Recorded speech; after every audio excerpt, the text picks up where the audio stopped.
international educator.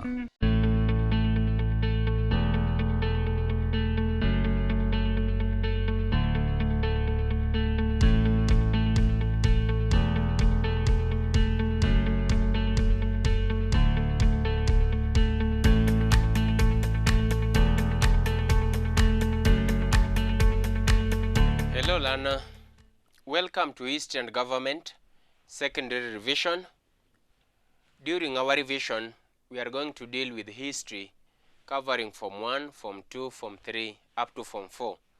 I believe it will be very beneficial to you because it will help you do revision of all those subtopics and topics you may have done some days back. So let's go to the first question.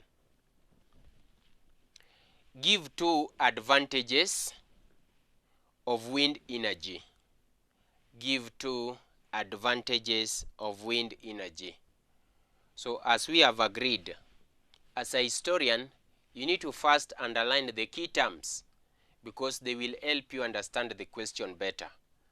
Like for example, in that question, you need to underline the term give. Again, you underline the word two.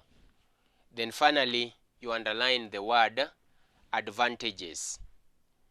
Because if you fully understand what those words requires, then you will give the correct response required. So let's go on with the keywords. Like give, when you are required to give, a question demands give, you are supposed to present a point the way it is. In this case, the examiner doesn't want you to give further explanation.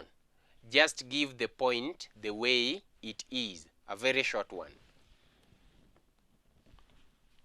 When we talk of advantage, remember our question was about advantage of wind energy.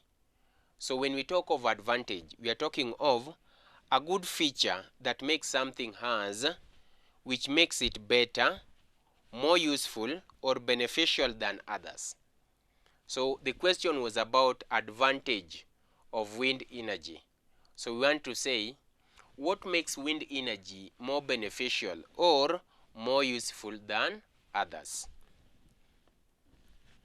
So when we talk of wind, I believe this one is now a general knowledge. When we talk of wind, we are talking of air in motion. So that air in motion can be used to do one or two things, and therefore it becomes wind energy. So let's look at the advantages of using wind energy. The first one, it is cheap. So we talk of cheap source of energy. And this one we are saying, wind is readily and freely available. For example, when I want to use wind for winnowing, I don't need to pay anybody for me to do winnowing.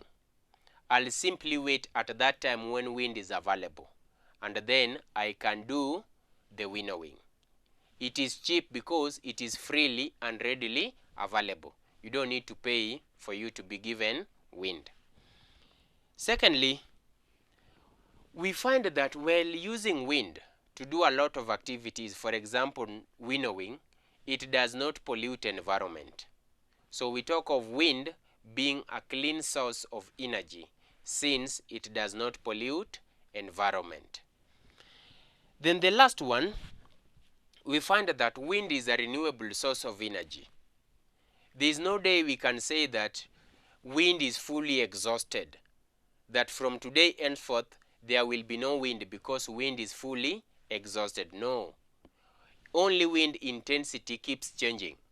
But we believe after a short period of time there will be another strong wind.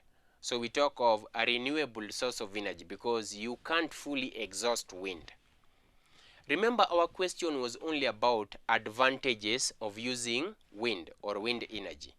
And we've talked about being cheap because it is readily available. Again, we've talked about clean source of energy. Then finally, we've talked about renewable source of energy.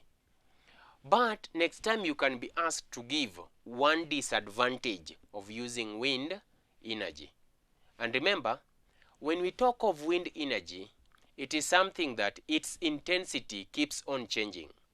For example, I might want to do my winnowing right away, but there is no wind or there is no strong wind to facilitate winnowing. So it means I will have to wait until that time that the wind intensity is a bit strong to facilitate the removal of chaff from the grains.